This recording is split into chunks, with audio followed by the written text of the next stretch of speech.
बिस्मिल्लाहिर्रहमानिर्रहीम। अस्सलाम वालेकुम क्लास 9। उम्मीद आप सब खैरियत से होंगे। आज हम लोग 9th क्लास की मैथ की एक्सरसाइज 1.6 के क्वेश्चन नंबर 1 के पार्ट 7 को सोल्व करेंगे। फर्स्ट 6 पार्ट का जो लिंक है वो डिस्क्रिप्शन में मौजूद है, आप लोग वहां से देख सकते हैं।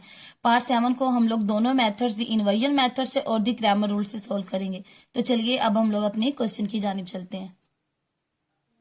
सबसे पहले हम इस पार्ट को दी इनवर्जन मेथड से सोल्व करेंगे। इनवर्जन मेथड में जो एक्स वाई की वैल्यूज फाइंड आउट करने का फॉर्मूला होता है वो हमारे पास होता है x is equal to a inverse into B.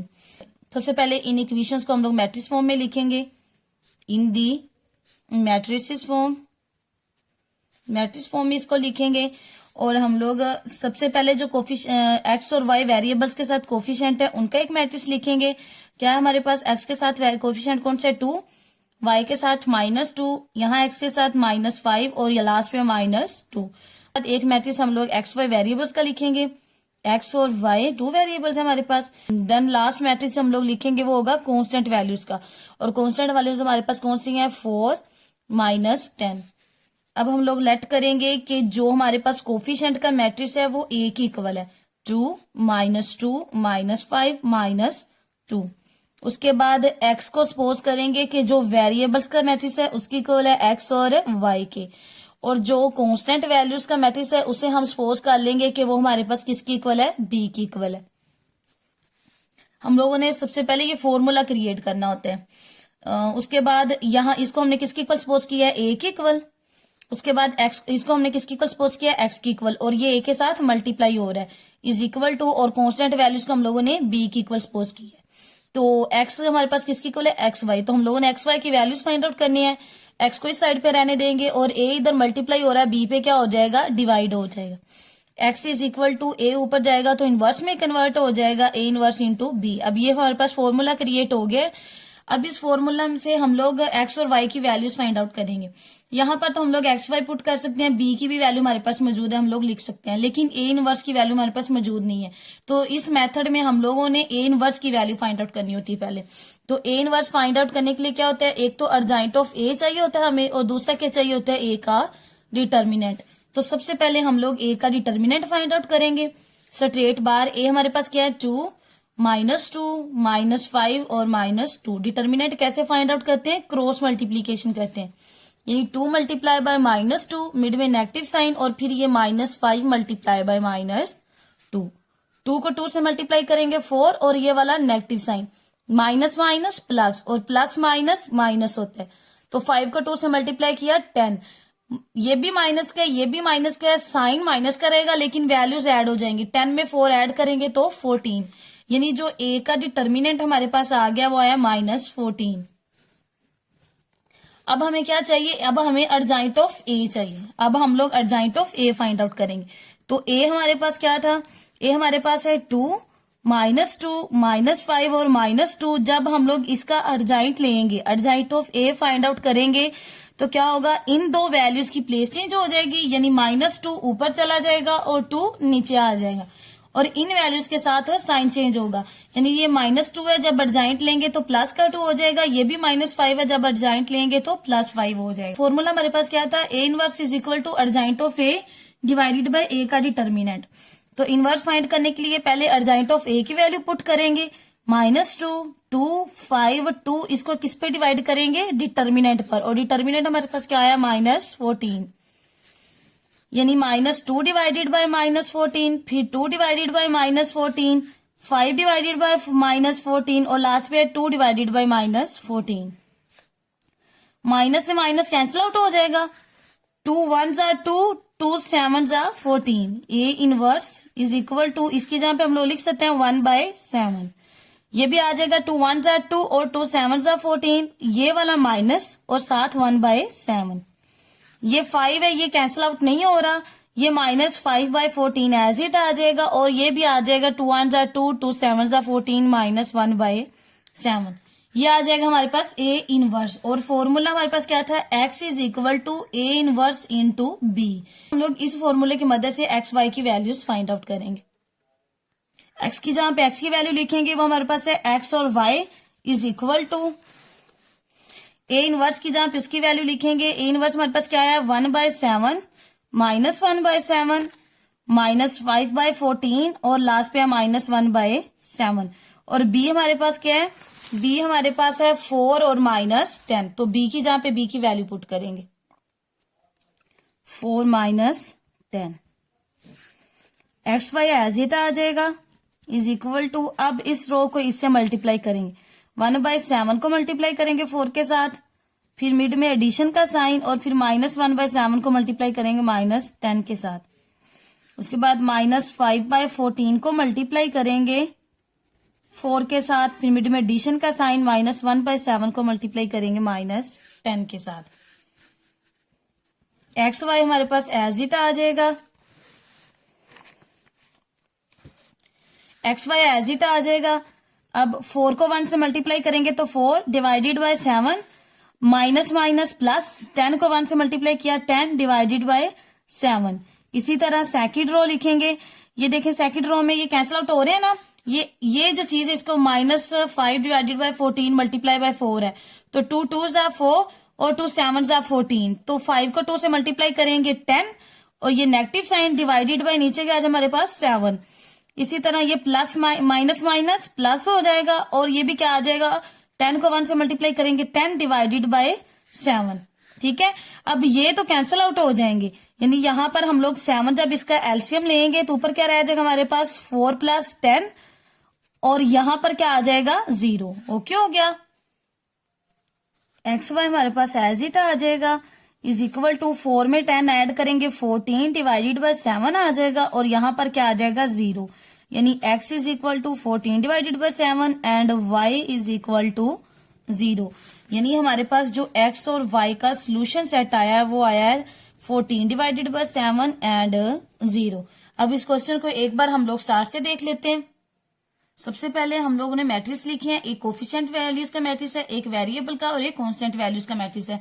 Coefficient matrix को हम लोगों ने a की इक्वल सपोज किया है, वेरिएबल को x की इक्वल और कांस्टेंट वैल्यूज को हम लोगों ने b की इक्वल सपोज किया है। तो ये x a के साथ मल्टीप्लाई, जो x के साथ मल्टीप्लाई हो रहा है दूसरी साइड पे जाके डिवाइड हो जाएगा, जब a ऊपर आएगा तो इनवर्स में कन्वर्ट हो जाएगा। अब जब हम लोगों ने x और y की वैल्यूज फाइंड आउट करनी तो हमारे पास इस फॉर्मूले में पुट करने के लिए x भी मौजूद है और b भी मौजूद है, बट a इनवर्स नहीं है। तो सबसे पहले क्या करेंगे, a इनवर्स फाइंड आउट किया। इनवर्स फाइंड आउट करने के लिए क्या करते हैं, अर्जेंट ऑफ a और a का डिटर्मिनेंट। तो हम लोगों ने a का डिटर्मिनेंट फाइंड आउट किया जो क्या आया हमारे पास -14। उसके बाद हम लोगों ने a का अर्जेंट फाइंड आउट किया और उसके बाद a इनवर्स फाइंड आउट करने के लिए इसी फॉर्मूले में a के अर्जेंट को a के डिटर्मिनेंट पे डिवाइड किया, जिसकी मदद से हमारे पास a इनवर्स आ गया। अब a इनवर्स आ गया तो इस फॉर्मूले में हम लोगों ने x is equal to a inverse into b, यानी x की जगह पे x की वैल्यू पुट की हम लोगों ने। ये देखिए x की जगह पे हम लोगों ने x की वैल्यू पुट की, उसके बाद a इनवर्स की जगह पे उसकी इनवर्स की वैल्यूज पुट की और b की जगह पे b की वैल्यू पुट की। देन हम लोगों ने उन्हें मल्टीप्लाई किया तो ये तो कैंसिल आउट होके 0 हो जाएगा, बट जो हमारे पास ये इसका जब हम लोग एलसीएम लेंगे तो जो एलसीएम लेते हैं उसको हम लोग क्या करते हैं, इस पे डिवाइड करते हैं और कैंसिल आउट होके 1 आया तो 1 को 4 से मल्टीप्लाई करेंगे तो 4। इसी तरह +10 इसका जब एलसीएम लिया तो 4 में 10 ऐड करेंगे तो क्या होता है 14। 4 में 10 ऐड किया तो 14/7 और 0, यानी x की वैल्यू 14/7 एंड y की वैल्यू हमारे पास क्या आ गई 0 और सोल्यूशन सेट क्या आ गया 14/7 और 0। क्वेश्चन को सेकंड मेथड दी क्रैमर रूल्स की मदद से सोल्व करते हैं। क्रैमर रूल में x की वैल्यू फाइंड आउट करने के लिए जो फॉर्मूला होता है वो होता है ax का डिटर्मिनेंट डिवाइडेड बाय a का डिटर्मिनेंट और y के लिए होता है ay determinant divided by a determinant. तो इन इक्वेशन में से हम लोग जो फर्स्ट मैट्रिक्स लिखेंगे वो होगा a, सेकंड मैट्रिक्स हम लोग लिखेंगे ax, देन थर्ड मैट्रिक्स हम लोग लिखेंगे ए वाई। तो ए मैट्रिक्स कौन सा होता है, जो एक्स और वाई वेरिएबल्स के साथ कोफिशिएंट होते हैं, यानी 2, यहाँ कोफिशिएंट है -2, यहाँ कोफिशिएंट है -5 और यहाँ पर है -2। और ए एक्स में सबसे पहले जो कांस्टेंट वैल्यूज होती हैं वो लिखते हैं 4 -10, फिर जो वाई वेरिएबल्स के साथ कोफिशिएंट होते हैं यानी -2 और -2। उसके बाद ए वाई डिटर्मिनेंट में क्या करते होते हैं, पहले लिखते होते हैं एक्स वेरिएबल के साथ जो कोफिशिएंट होते हैं 2 और -5, फिर कांस्टेंट वैल्यू यानी 4 और -10।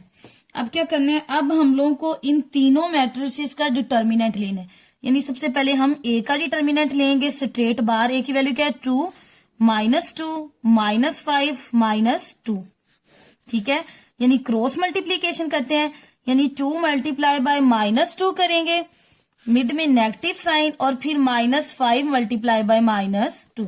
ओके हो गया। 2 2 जा 4, ये negative sign, minus minus plus, plus minus minus, 5 2 जा 10, साइन नेगेटिव रहेगा, वैल्यूज ऐड हो जाएंगी, 4 में 10 ऐड करेंगे तो 14, यानी जो ए का डिटर्मिनेंट आया वो क्या आ गया है 14। अब हम लोगों ने ए एक्स का डिटर्मिनेंट फाइंड आउट करना है। ए एक्स डिटर्मिनेंट स्ट्रेट बार, और ए की वैल्यू क्या है हमारे पास ए एक्स की 4 माइनस 10 माइनस 2 माइनस 2, क्या करेंगे क्रॉस मल्टीप्लीकेशन करेंगे, यानी 4 मल्टीप्लाई बाय माइनस 2, मिड में नेगेटिव साइन, और फिर माइनस 10 को मल्टीप्लाई कर देंगे माइनस 2 के साथ। 4 2 जा 8, ये negative sign, minus minus plus, और प्लस माइनस माइनस, 10 2 जा 20, तो 20 को में 20 में 8 ऐड करें, साइन नेगेटिव और वैल्यू 28, यानी ए एक्स का जो डिटर्मिनेंट आया वो क्या आ गया 28। अब हम लोगों ने ए वाई का डिटर्मिनेंट फाइंड आउट करना है। स्ट्रेट बार, ए वाई की वैल्यू हमारे पास क्या है 2 माइनस 5 4 और माइनस 10, तो क्या करेंगे क्रॉस मल्टीप्लीकेशन करेंगे, यानी 2 मल्टीप्लाई बाय माइनस 10, मिड में नेगेटिव साइन, फिर माइनस 5 मल्टीप्लाई बाय 4, 2 10 जा 20, और ये negative sign, minus minus plus, 5 को 4 से मल्टीप्लाई करेंगे 20, पॉजिटिव नेगेटिव कैंसिल आउट होके 0, यानी जो ए वाई का डिटर्मिनेंट आ गया वो क्या है हमारे पास 0।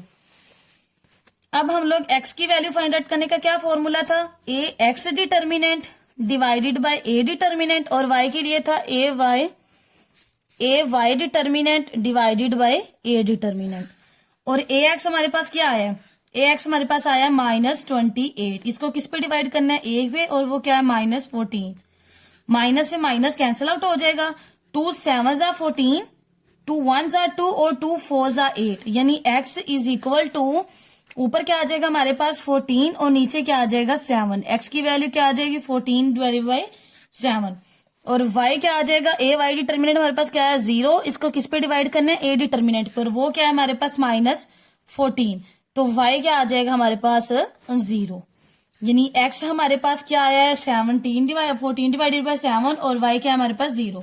अब इस क्वेश्चन को हम लोग एक बार स्टार्ट से देख लेते हैं। इस क्वेश्चन में सबसे पहले हम लोगों ने क्या करना होता है, मैट्रिक्स वन लिखने होते हैं, यानी ए मैट्रिक्स, ए एक्स मैट्रिक्स और ए वाई मैट्रिक्स। ए मैट्रिक्स वो लिखते हैं जो एक्स और वाई वेरिएबल के साथ कोफिशिएंट होते हैं, और ए एक्स मैट्रिक्स में पहले कांस्टेंट वैल्यूज लिखते हैं, उसके बाद जो वाई वेरिएबल्स के साथ कोफिशिएंट होते हैं उन्हें लिखते हैं, और ए वाई मैट्रिक्स में पहले एक्स वेरिएबल के साथ जो कोफिशिएंट होते हैं उन्हें लिखते हैं, और फिर जो कांस्टेंट वैल्यूज होती है उन्हें लिखते हैं।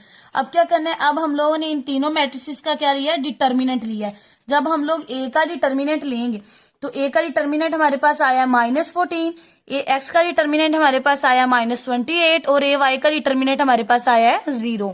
तो इन फॉर्मूलाज में वैल्यूज पुट की, ए एक्स का डिटर्मिनेंट था -28, इसको किस पे डिवाइड किया, ए के डिटर्मिनेंट पे जो क्या था -14, तो हमारे पास आंसर -14, और जो आंसर क्या आ गया हमारे पास 14 डिवाइडेड बाय 7। उसके बाद y का डिटर्मिनेंट 0 था, ए वाई का डिटर्मिनेंट, और ए का डिटर्मिनेंट था -14, तो y की वैल्यू क्या आ गई हमारे पास 0। अब देखिए, एक तो इस तरीके से ये हमारे पास x और y की वैल्यूज आ गई। अब देखिए, ये जो हम लोगों ने क्रैमर रूल की मदद से वैल्यूज निकाली हैं x y की। अब x y की वैल्यूज क्या, क्रैमर रूल की मदद से 14 डिवाइडेड बाय 7 और 0, और जो इन्वर्जन मेथड से एक्स वाई की वैल्यूज निकाली वो भी क्या है 14 डिवाइडेड बाय 7 और 0, यानी हमारा क्वेश्चन क्या है, दुरुस्त है। उम्मीद है आपको इस क्वेश्चन के तमाम पार्ट्स की समझ आई होगी। अगर आपको किसी भी पॉइंट की समझ नहीं आई तो आप मुझसे कमेंट सेक्शन में पूछ सकते हैं। Thank you, Allah Hafiz.